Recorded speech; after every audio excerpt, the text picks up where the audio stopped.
peace. Welcome back to the Robot Afro Show, Season 1, Episode 2. Welcome back, welcome back, welcome back. Thank you for showing up again. Appreciate that. You could have gone anywhere you wanted to, but somehow, some way, you came to this time, in this place, in this space. Thank you. I appreciate that. Today, we will be delving into part 2 of our series on the N word. Now, I know some of you are probably thinking to yourself, oh man, why are we going into the N word again? Well, first of all, I said I was doing it last time. Second of all, I promise you, there will be some new things here to shine a light on. One of the first things I want to talk about is there's this kind of mantra that people fall into when I debate them or talk to them about the N word if they're in opposition to what it is that I have to say.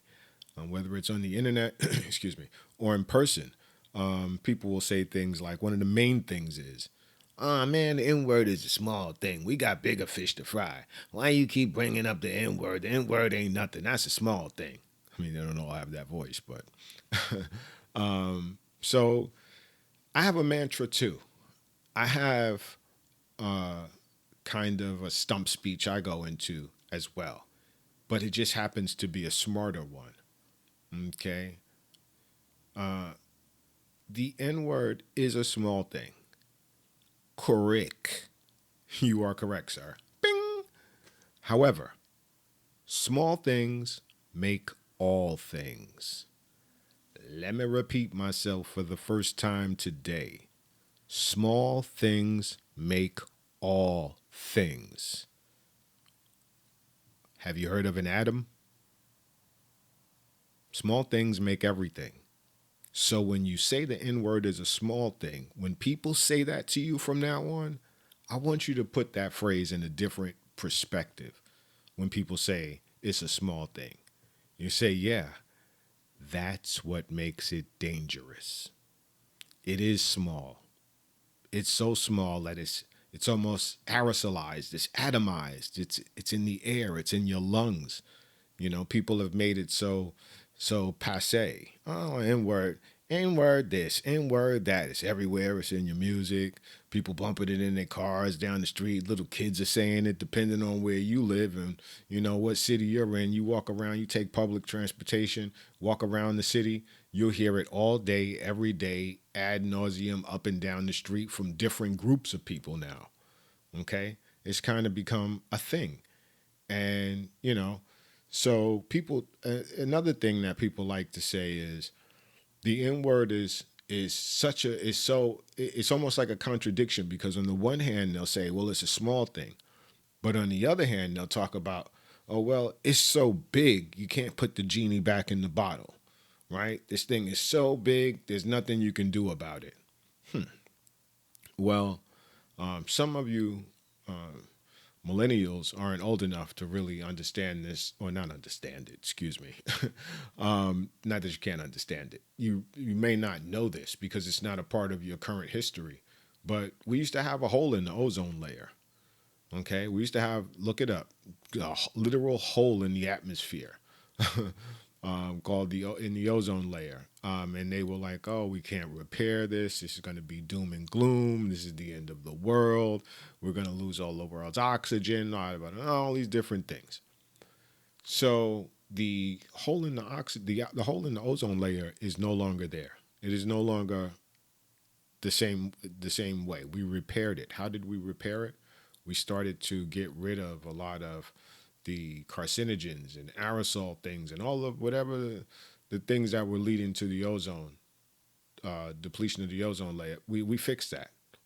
Okay, so there used to be a lot of smog in LA. You would be at a certain point in LA, like if you lived in Baldwin Hills and you looked out towards Hollywood, you wouldn't be able to see Hollywood. Guess what? With gas emissions standards being changed, they cleaned that up. And so now, for the most part, you can. I'm not saying that there's no smog. I'm not saying we have zero problem with the ozone layer. What I'm saying is that we cleaned those things up. Those were really big problems, you know. Look, if you look at smoking, right? So cigarettes was this huge problem. The cigarette industry knew it. They covered it up. Everybody remembers like the hearings with the cigarette executives when they would say, "Do you know cigarettes cause cancer?" And they'd be like, "Not at all." Um, and turns out that they did. That they did. This cigarettes a big problem. Guess what? Cigarettes were kind of turned into, especially depending on where you live. It's like, ew, cigarettes. You smoke? Like in LA, they completely changed the culture with smoking. Okay. And now in New York, cigarettes are $16 a pack. What? Huh? $16 a pack? I couldn't believe it. I used to smoke cigarettes. I remember when I was in like college and me and my buddy would be talking about cigarettes and I was like, yo, man, as soon as cigarettes goes up to like $5 a pack, I'm done. I would never pay $5 a pack for cigarettes. Dude, I know somebody that is right now paying $16 a pack for cigarettes. No way on earth I would be doing that. Sorry, I didn't mean to go into smoking uh, pocket dimension. But so smoking is not look. You go outside. People. The culture changed. Think about this. So you used to hear a lot, like especially in hip hop, you would hear rappers calling, people from, they would say lesbians, they would say certain slurs about them, they would say certain slurs about homosexual males. And so now, guess what you say? You say LGBTQ. Your ass gonna use that acronym now. You wouldn't dare say the F word. You wouldn't dare call somebody from the LGBTQ community some type of homosexual slur. Because guess what? There would be ramifications. There would be, as Eddie Murphy said, consequences and repercussions. Okay? You would be committing virtual career suicide. Okay? You might as well, you call somebody in the LGBTQ community the F word, okay? And you might as well tattoo sweatpants on yourself because you ain't never getting a job. You might as well get a tattoo across your eyes. Okay? You're done. Doesn't matter what you do at that point. Okay? So, and I said all of that to say culture changes, people change. I know I'm a little long-winded sometimes. Things change. I really wanted to drive that point home, and I think it needed to take a wide turn. I think too sharp a turn and people become too dismissive. I wanted to really shine a light on that.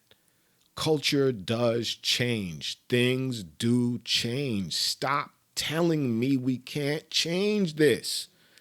Guess who it is that's saying the N word? Us. Us. The problem is that we have been tricked into believing that it's okay. We have been tricked into thinking that this innocuous, shapeless kind of thing is okay and that we can play with it and it's harmless. Guess what? Yo, our people died by the millions, okay? It's not just slavery, okay? Think about this. Our people were marched from Central Africa all the way to the coast, chained with their relatives, chained with their children, with their spouses, half the time butt-ass naked, with chains around our neck, with all kind of locks and restraints on us, getting whipped, yelled at, having to walk when you sick, when you have your period, when you got to take a shit. It don't matter. The train keeps moving. You walking from the interior of Africa to the coast. Can you imagine how many of us died? Can you imagine how many N-words we were and how many whatever other slurs? Then to be there in holding, waiting to go on to the ships. Okay? And then going from there on to Middle Passage and having to be there in these cramped quarters with people giving birth and using the bathroom and getting sick and hearing people being thrown overboard and just going through this hell for months. These people are the strongest people that ever lived. And you think we the N-word? These people got here and they took the ass whooping for us. They took the beating for us. They took the lumps. I don't want to hear no goddamn Charlemagne talking about N-word this, N-word that, and thinking it's funny and making it cool. You sound stupid, bruh. And guess what? I listen to Charlemagne sometimes. I think he's a smart cat. So why are you doing this? Who told you to do this? Or who didn't tell you not to do it? What good is any of the elders around you? These smart dudes you having on your show, you talk to 1,000 people and none of them pulled you by the collar and say, hey man, stop calling your people the N-word. What are we doing here? Okay? Speaking of celebrities and Charlemagne, and I know I go all over the place sometimes and I jump around, but damn it, sometimes you just got to do it, man. I smoke weed too. Sometimes I may go off in a direction. You'd be like, wasn't he talking about something else? Well, damn it, I'm talking about this now. Speaking of celebrities, okay, let me calm down. Speaking of celebrities and slavery, so one of the reasons why entertainers are so popular to black people and why they're so important to black people, like we go crazy for our entertainers like nobody else. Nobody goes harder in the paint for their celebrities than black people. Black people will kill you over a celebrity, okay? We lose our damn mind over celebrities. Over Beyonce, are you kidding me? The mob will tear you up, her beehive, okay? I don't want to go into each celebrity, but there's a reason why this is more prevalent in the black community. Let me explain. Let me unpack this just a little bit. Walk with me for a second. So on the slave plantation, you had slaves did all kinds of work. We were the labor force. So you would see, we would be the cobblers, we would be the farmers, we would be the carpenters, we would be the cooks, we would be the nannies, we would be the cattle herders, we would be fixing the horseshoes, we would be surveying the land to build more barns, to do whatever it was that needed to be done. Whatever physical labor needed to be done, black people were doing it. We had all kinds of jobs, right? But the one job that was special was entertainer. If you were an entertainer, you were like a god to the other slaves. Because what would happen is, so say like you were either a great fighter, master would take you, or a singer, he would take you to other plantations sometimes, or other plantation owners would bring their slaves to his plantation and he would fight the same way they fight dogs and the same way they fight chickens and stuff. They would fight people. We know this is true. We know this now, right? So if you won, if you were like a big deal, people were intrigued by you. Now the fact that master would take you other places with him. So he would take his singers and his fighters and all these other people who could play the banjo and whatever else, he would take them with him and he would take them to plantations, and then the whole plantation wouldn't go. It wasn't like a class trip. You wasn't getting on the yellow bus and going to the plantation down the road. Everybody else was staying home. The special one would get to go. And when he or she would return, it would be like, like in the scene where Eddie Murphy in the jail cell, it was like, tell us how you cut him. Everybody would gather around and be like, what happened? What'd they do? What's out there? Tell us about the outside world. So it'd be like, gather around, y'all, for Jasper's story time. And, he would tell everybody about, on this plantation, they got this and they do that and they got these type of apples. And, he became a big deal because you was getting extra food, you were getting perks, you would caught the master's eye. And so that is why we adore celebrities so much in the black community, because it meant so much to us. They became leaders. They became satellites. They became for conveying information from the outside world. They let us know what was going on. They informed things. They informed us, right? So in 2022, when we have these celebrities, these rappers, these entertainers, these athletes, and they're saying the N word.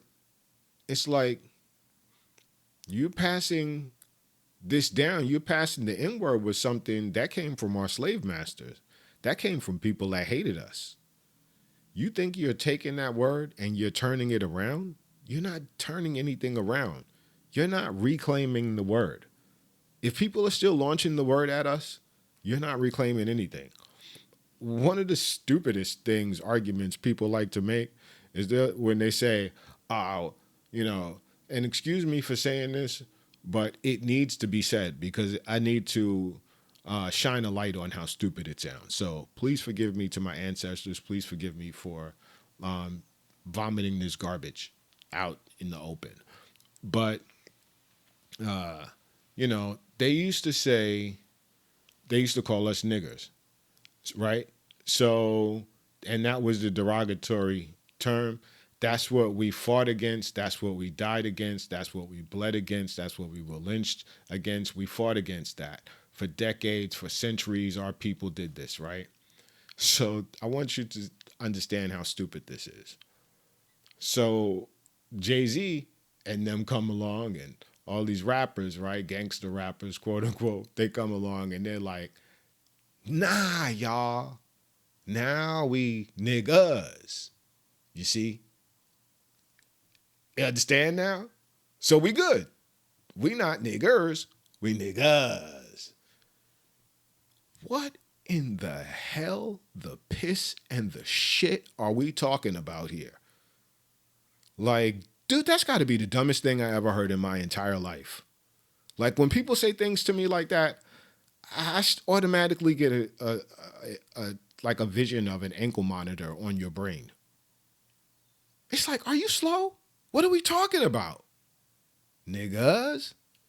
You think that's, oh, I'm sorry, you guys got your asses beat on the Pettus Bridge or whatever, for marching across the bridge and bull and all of these things. And you guys, they came on you with horses and, beat the hell out of everybody. And John Lewis getting his head cracked open and Martin Luther King getting stabbed and going to jail and Rosa Parks and Medgar Evers and Harriet, all these different things. And it's like, no, folks, we niggas. Everybody niggas down.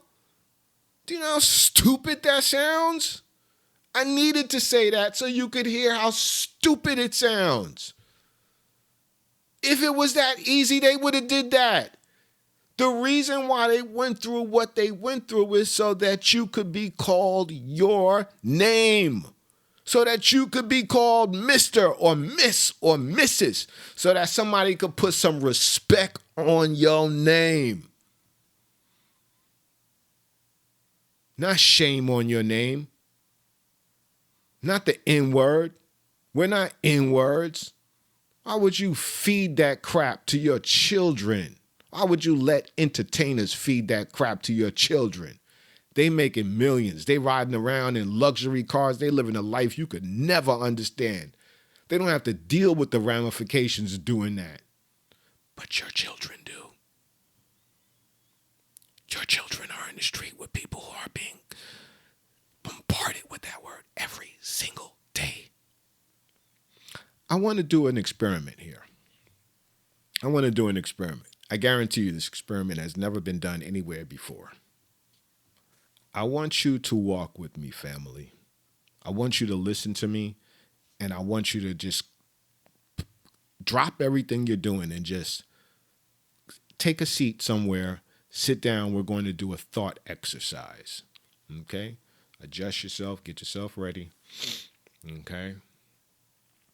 I want you to imagine a straight line that goes from you and it goes as far away from you as it would go if you listed the lyrics to every single rap song you have ever heard and all the times you have heard those rap songs. I want you to just imagine that line moving away from you, from the middle of your chest or the middle of your ear, I should say, right? The middle of your ear.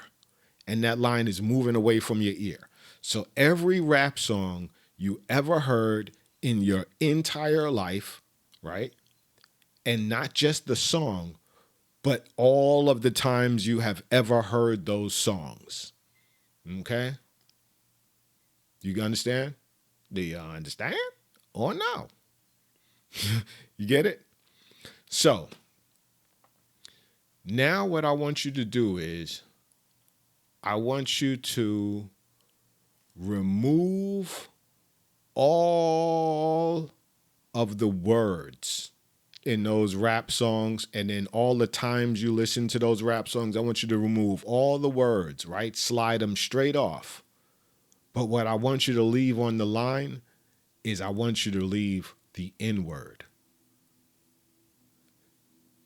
So just the N word that exists in every rap song that you have ever heard, no matter how many times you heard that particular song. So if you heard a Nicki Minaj song that has the N word in your life 100 times, then that song is on there as 100 times. If you heard a Cardi B song and that song, you heard it 500 times. Those songs are on there 500 times, and all the times the N word was on there. Now remove the words and do that with every song, okay?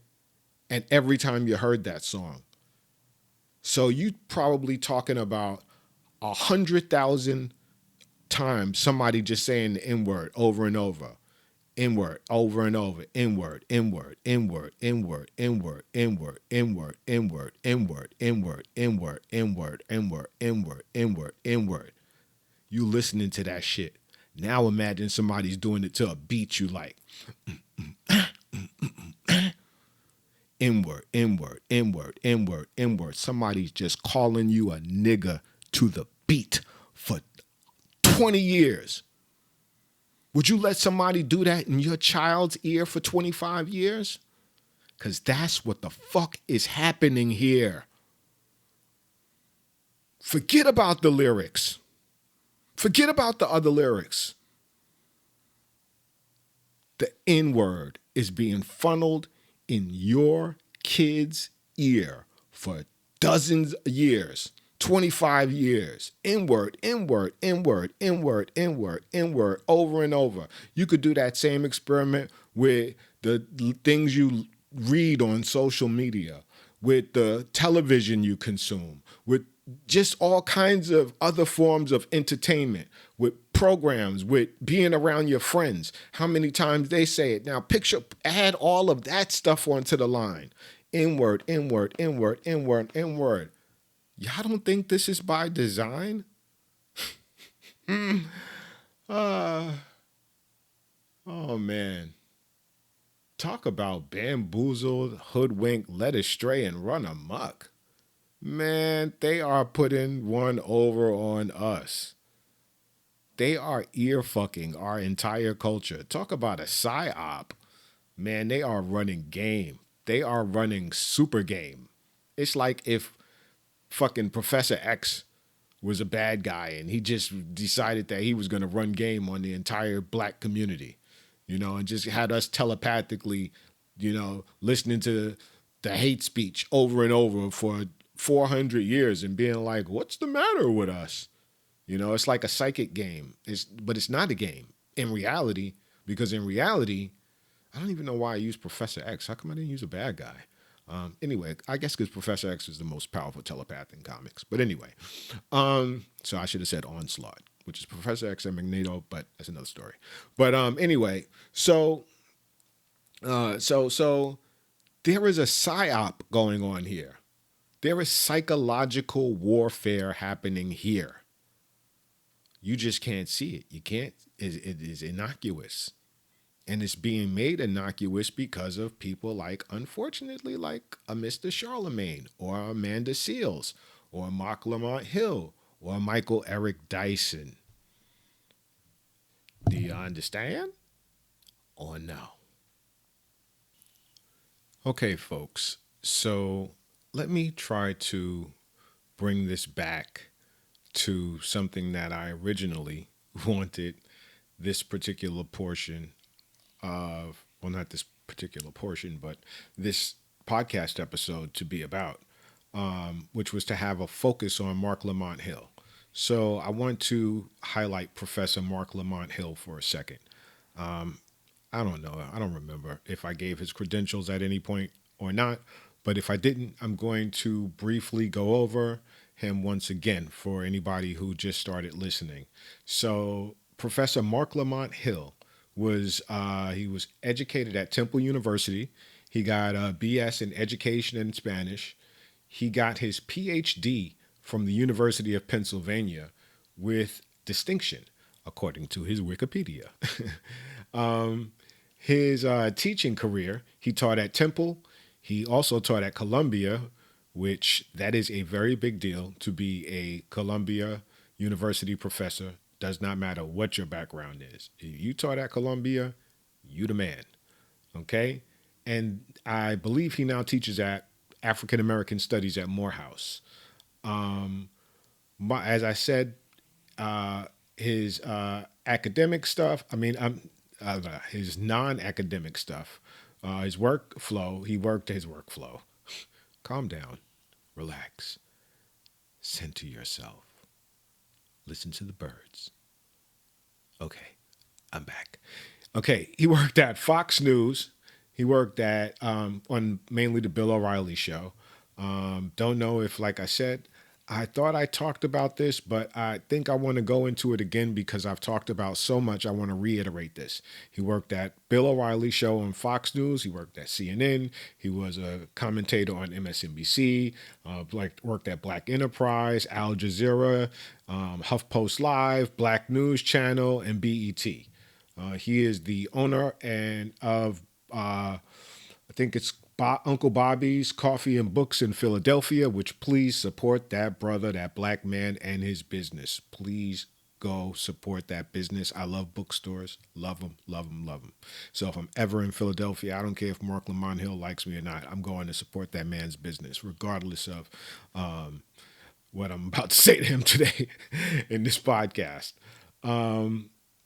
He wrote a bunch of books and he has documentaries coming out. So he's a super smart guy. He's got all this stuff going on. And that's the recap on Marc Lamont Hill in that respect. So now you know who I'm talking about.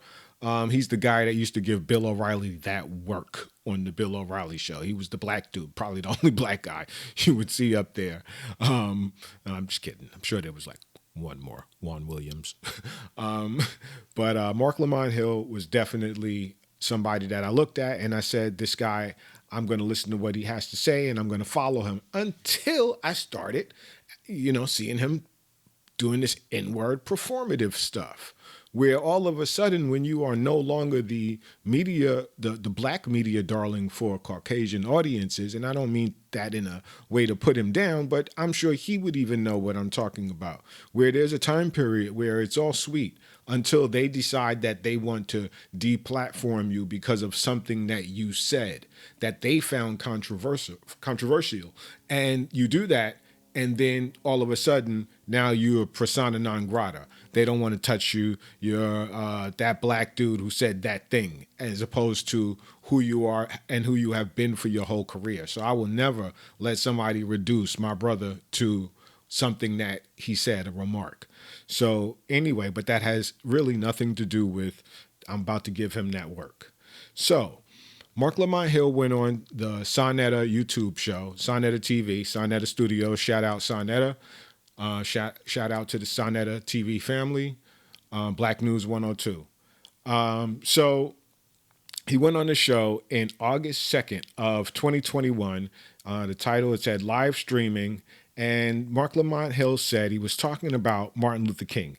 He said in 1963, basically he said in 63, MLK is a hero when he's telling N-words not to swing back, meaning he's telling his people, hey, don't swing back. Peaceful resistance, nonviolent resistance was, that Gandhian tactic. So I'm going to say that again. In 63, MLK is a hero when he's telling N-words not to swing back. So you are a Columbia professor. You were a professor at Columbia University, and you are addressing Dr. Martin Luther King, quite possibly the most revered human being to ever walk this planet. Okay. You want to address the N word and attach the N word to his name? That doesn't even make sense. I don't understand how an educated brain would even have that word in the same sentence as Dr. Martin Luther. I'm the half of the dignity of the entire black race king. Why would you do that?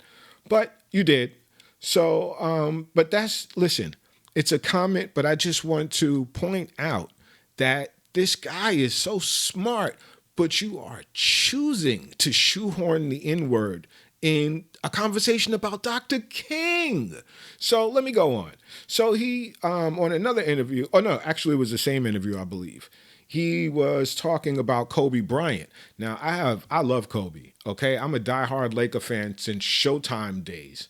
And so when Kobe died, the NBA kind of died for me. The Lakers, that whole thing, I still have love for the Lakers in my heart, but I haven't really been able to come back yet.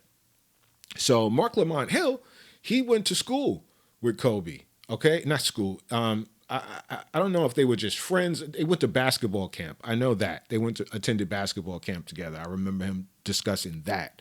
And they were really good friends. Like he's played Kobe, one-on-one a bunch of times. Like they were buddies. This wasn't like a passive acquaintance of him. Marc Lamont Hill was fortunate enough to know Kobe all throughout his life. I give you a brief pocket story one day. So many years ago, I went to a Laker game at the Forum, and everybody from back then in Inglewood, you knew that the Forum Club was the place you wanted to go after the game.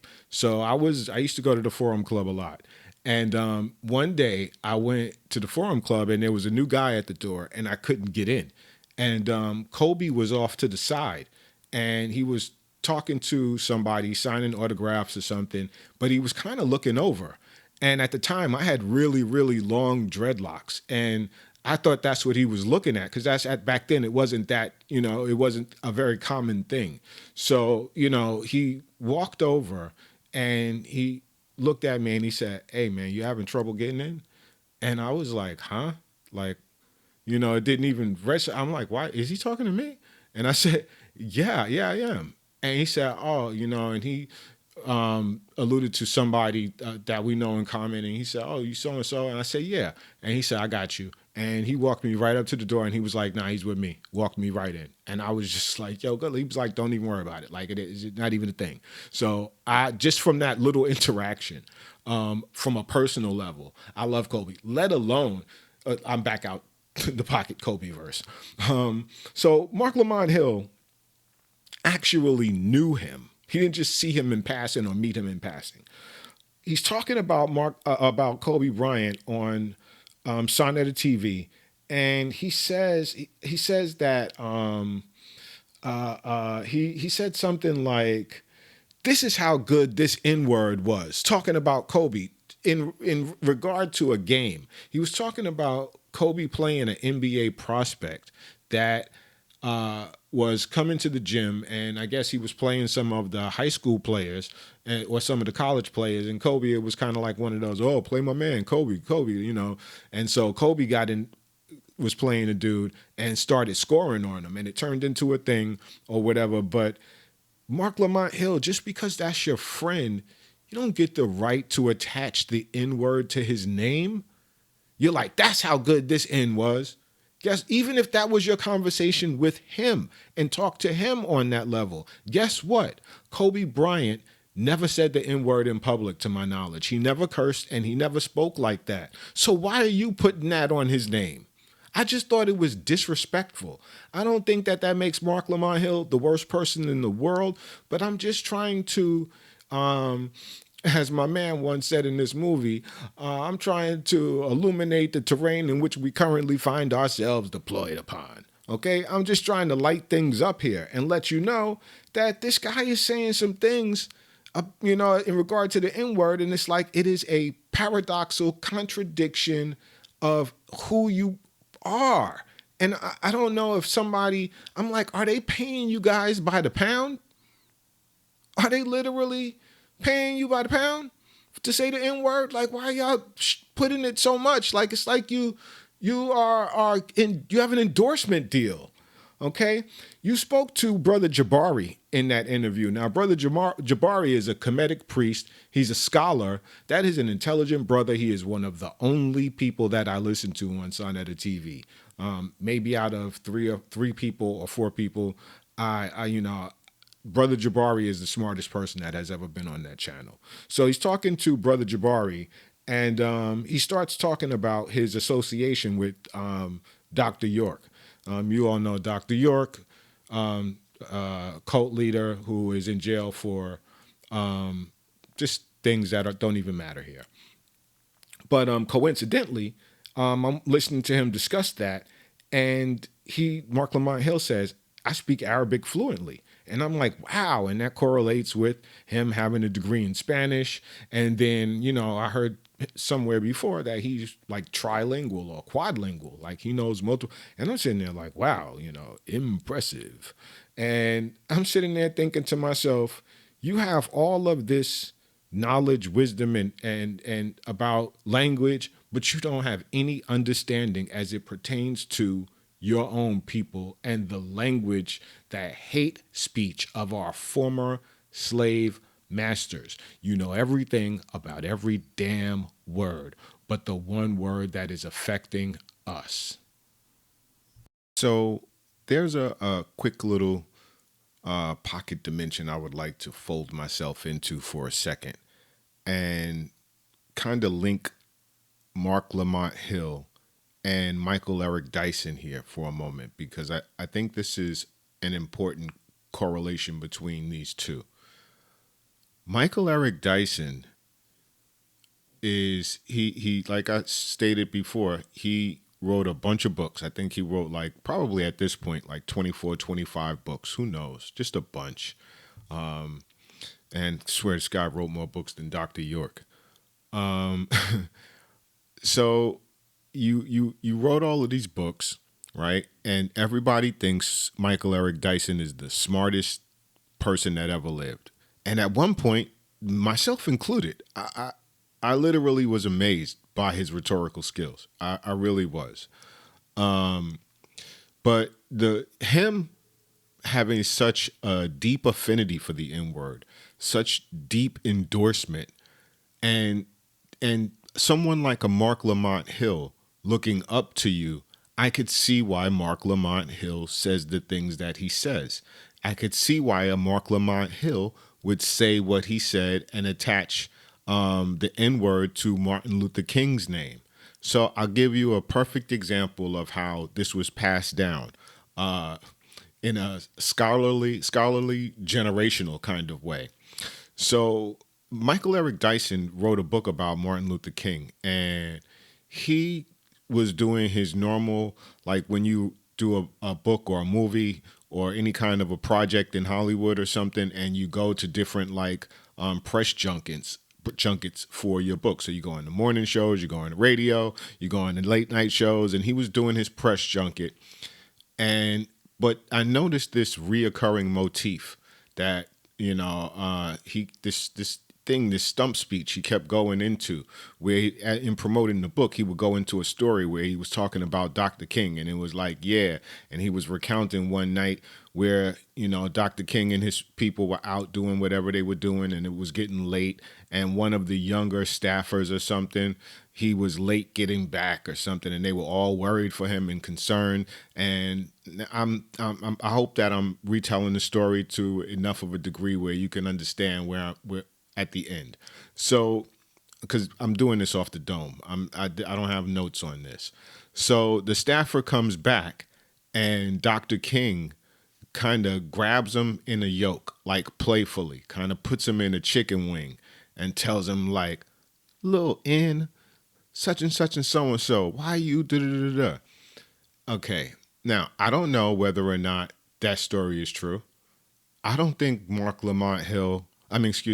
Eric Dyson has any kind of evidence to support that. But you said that anyway. So a couple of things about that. First of all, I believe they call that snitching, sir. You are doing, you're an Ivy League sniper. That's like Ivy League snitching. I don't think that Martin Luther King would want that attached to his name. I don't think he would want that attached to his legacy. Why would you attach that to his name and his legacy, sir? Why would you do that? It baffles me that you would go out of your way. You know, I get it. You're hyped about your book and you think you're telling people something that they don't know. And so you're like, yeah, I got this on. I want to recount this. Nobody got this information but me. Wait till I drop this bomb on them. Well, you dropped a bomb, sir. You dropped a bomb on yourself, because to me, like I said, that was not for you to come out with.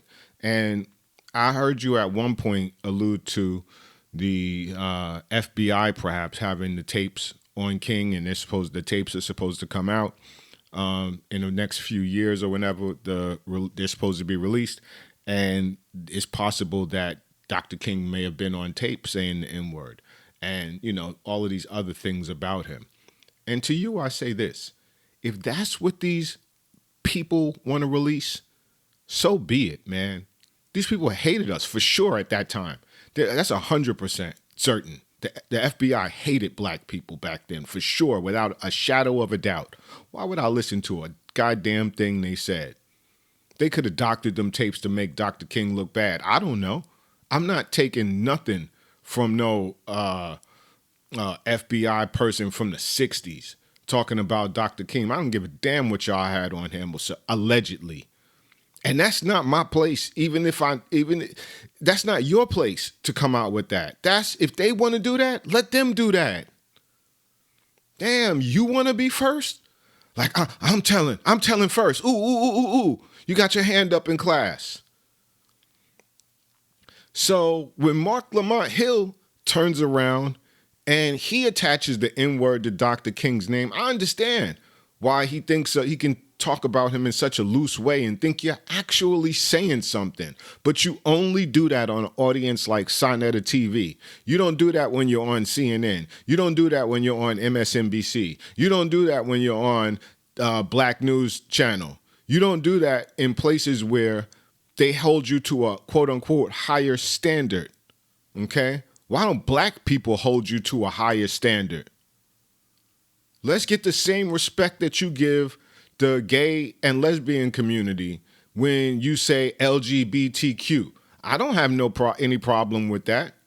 What I have a problem is that you have respect for them enough to call them what they tell you to call them, but with your own people, you want to call them what your slave master called us. And you think just by changing Nigger to Nigga, my dude, you are a linguist. You are a multilingual person. You have studied language. You taught language. You know multiple languages. You know about everything. You know about things about language that I couldn't even begin to fathom. How don't you understand this? Okay? That ain't nothing. That Nigger versus Nigga is nothing but a change in dialect from the southern to the northern states.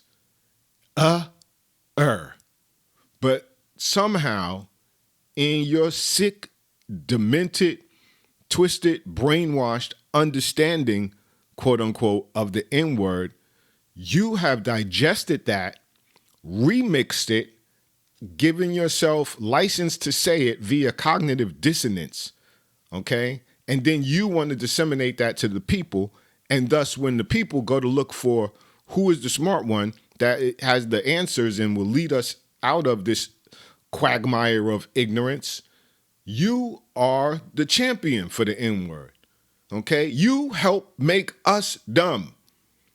You're causing confusion within your own people, sir. You're supposed to be a leader. You put yourself out there as a leader. Lead, damn it. Don't lead us into destruction. Don't lead your culture back into slavery, back into chains, because guess what that confusion does? That confusion trickles down to the youth. So that's why the youth have problems and issues, not mainly because of the N-word, but it is a contributing factor. You know how I know this? Because it's in every single goddamn rap song that comes out. You think they put this in every rap song for no reason? You think they put sugar on kids' cereal for nothing? They do it because it addicts them. They do it because somehow it's not good for us. Sir, Mr. Professor, Mr. Columbia Professor, it's not good for us. If the N-word was any good for black people, we wouldn't have access to it. If the N-word had an ounce of goodness for black people, you would have to go wait online for it, fill out forms for it. You would have to send away for it. You would get denied trying to say it. You would have to get a damn permit to say the N-word. If it was any good for us, you would have to jump through 1,000 hoops to get to it. And by the time right before you got to the N-word, right before you got your license to say it, somebody would knock the sonic rings out of your ass. And you have to go all the way back online and try and do it all over again. If it was any good for us, we wouldn't have access to it. But somehow, some way, we got the most access to the N-word. We could say it.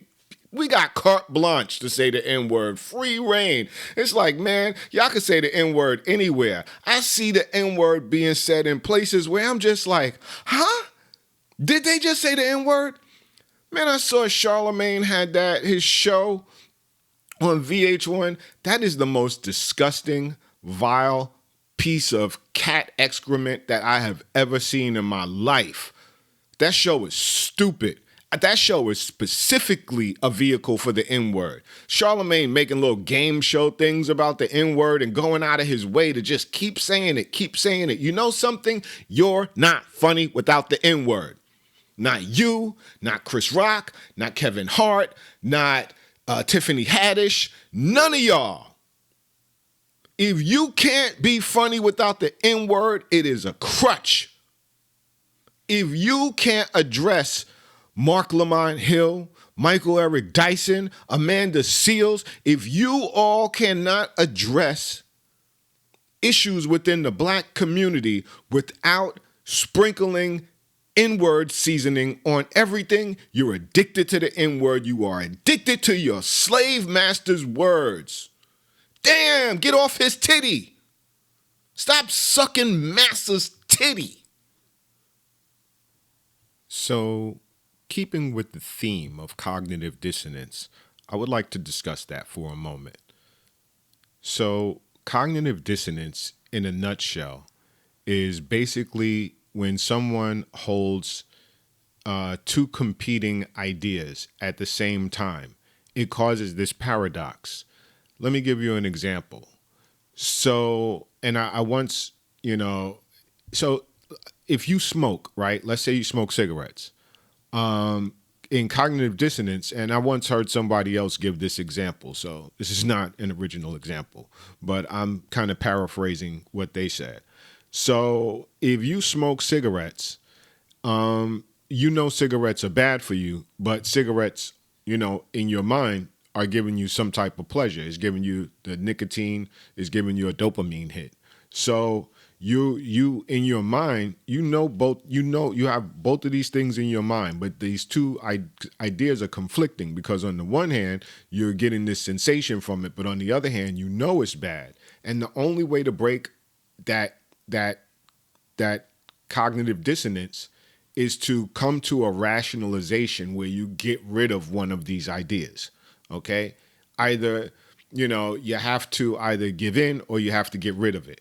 And so Marc Lamont Hill has cognitive dissonance, and so do a lot of other black entertainers.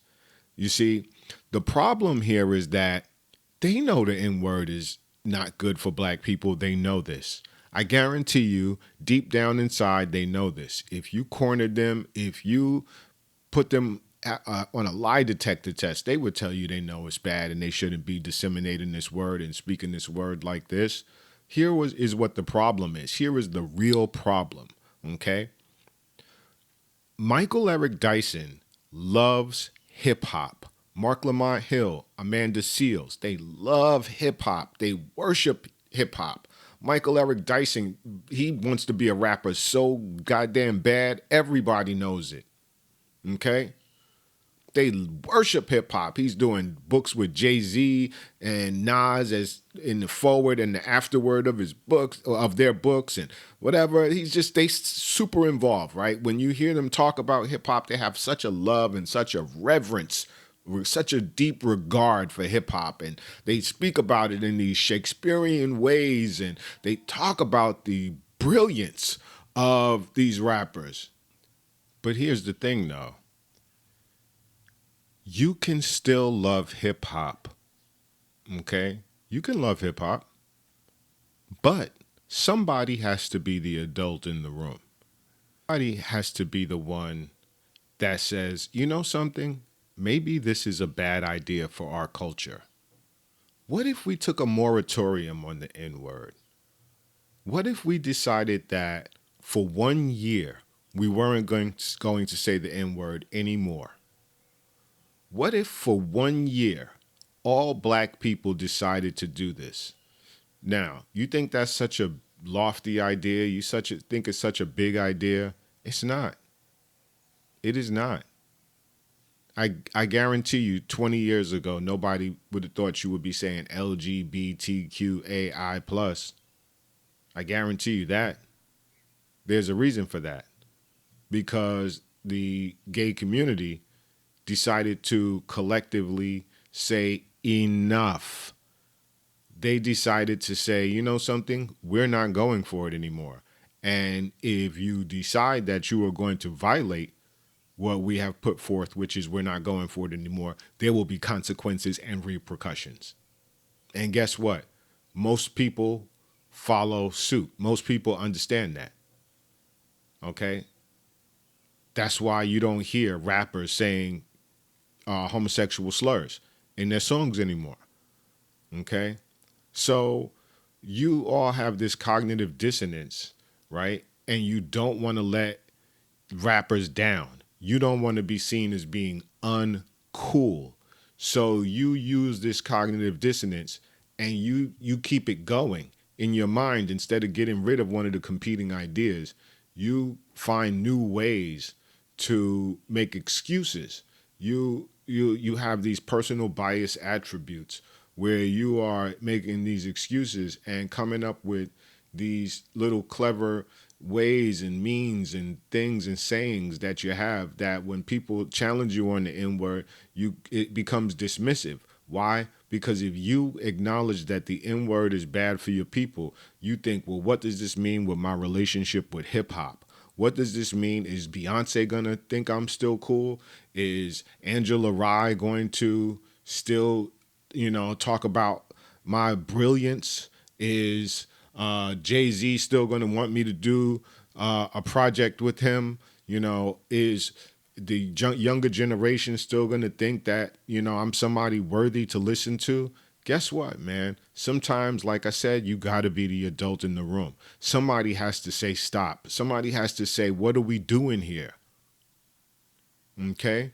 Why don't we have Dr.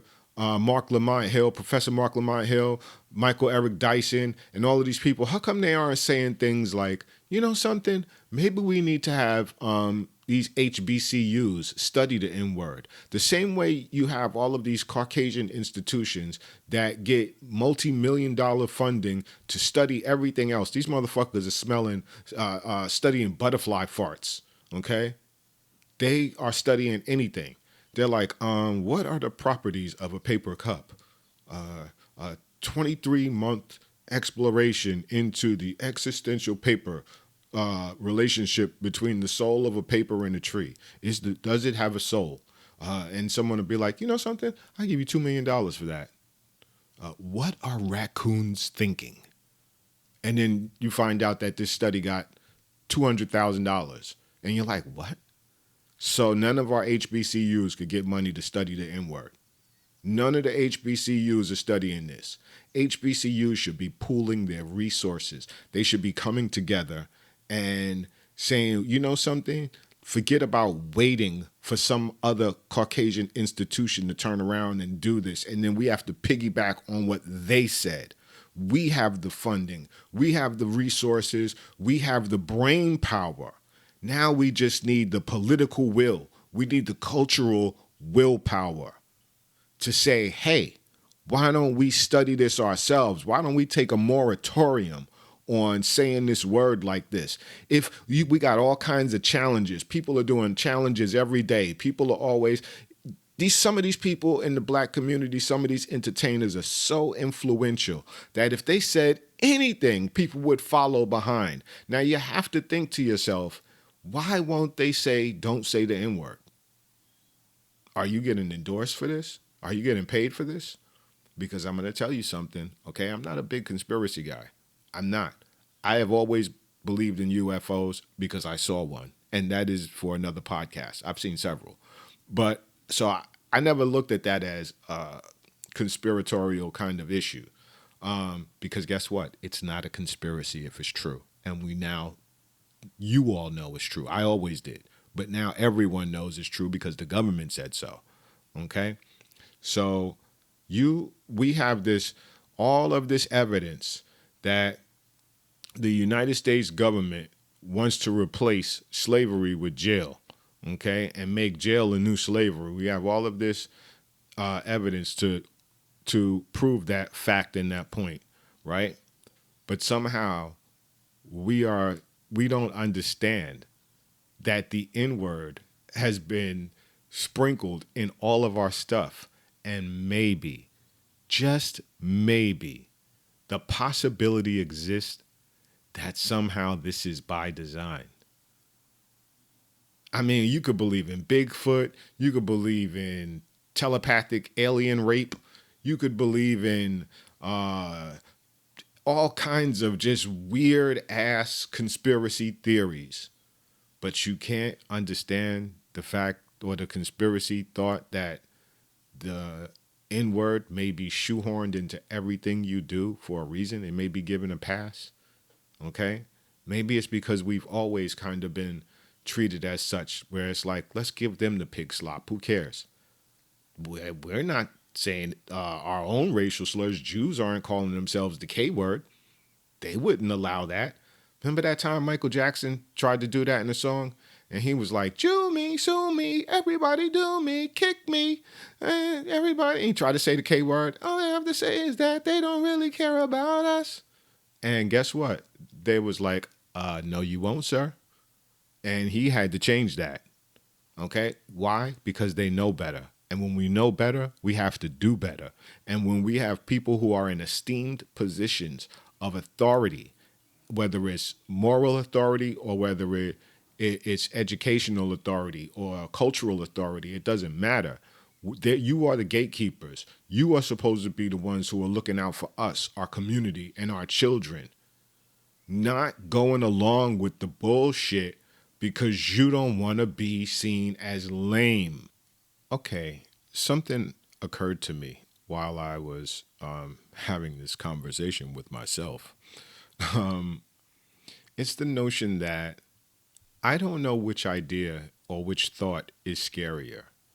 The thought that Michael Eric Dyson and Marc Lamont Hill, arguably two of the most intelligent, articulate, and just people in the black community who are out there and speaking on behalf of us when issues of blackness arise. These are two gentlemen who, like firemen, they show up and they deal with the issue, right? What is scarier? The idea that they are selling us out and are allowing the N-word to be disseminated through them as the intellectual gatekeepers who give it a pass. So there's the idea that they could be selling us out. Or what about the idea that they are so ignorant? Okay? Or, they are just so unaware or so brainwashed that they don't understand that they're selling us out. What if they don't know? Well, guess what, brothers? Guess what? Here I am telling you that whether you know it or not, you are selling us out. Okay? Marc Lamont Hill specifically, one time I think it was in that podcast that he did with Amanda Seales, which I will be going into next time because there is going to be a third. I still haven't gotten out everything I needed to say, and I need to discuss the podcast that the two of them did together. But I wanted to bring this up early. Marc Lamont Hill had said something like, social media makes people think that they're your equal, And I to a degree, I understand that. So he's basically saying in a nutshell, and I've heard him say this like his stump speech a little bit too, where he goes into this kind of diatribe of just saying, well, social media makes people think they your peers, like they went to school, like they know research, like they wrote books, and this, and that. My brother, I don't think you understand what you're saying, because yes, it is true that there are people who will come out of their face and jump at you and say all kinds of things, but you'll get into it with those people. You won't get into it with me, though. You won't address people like me. I came to you, right to you, on Twitter. I spoke to you. We had an exchange, brother. You blocked me, sir. You blocked me.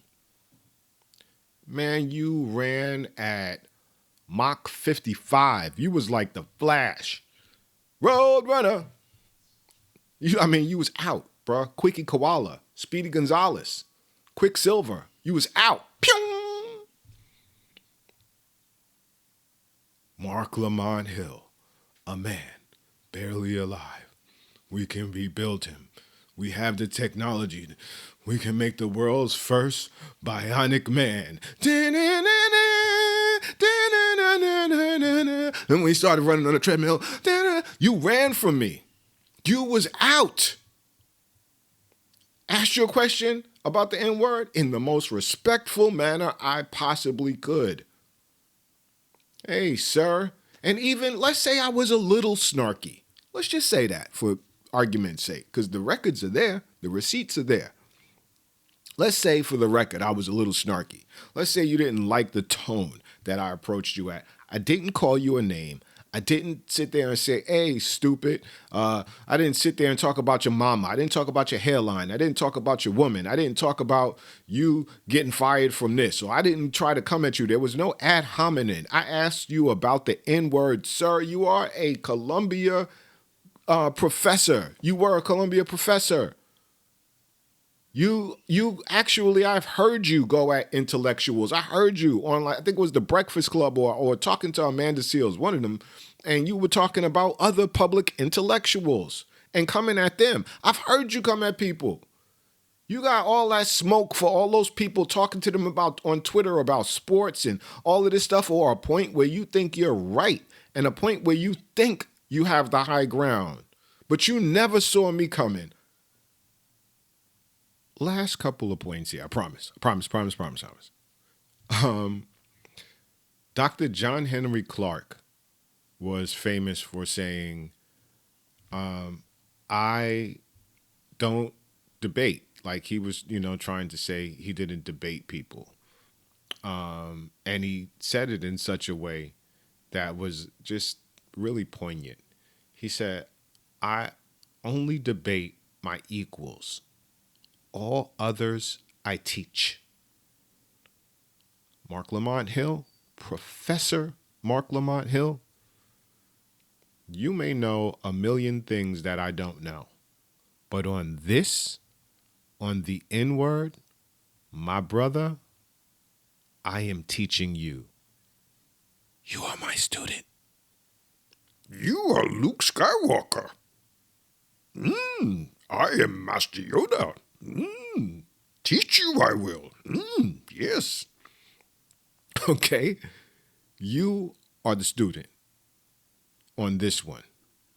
Okay. I only debate my equals. I'm teaching you here. And if you don't know, now you know, brother. See y'all next time on the Robot Afro Show for part 3 of the pervasiveness of the N-word. And this time the spotlight will be on Marc Lamont Hill and Amanda Seales together. I would like to thank you all for loaning me your time and your mind and your attention in this space and in this place. I truly appreciate you. See you next time. Same bat time, same bat channel. Deuces. I'm out. Hey!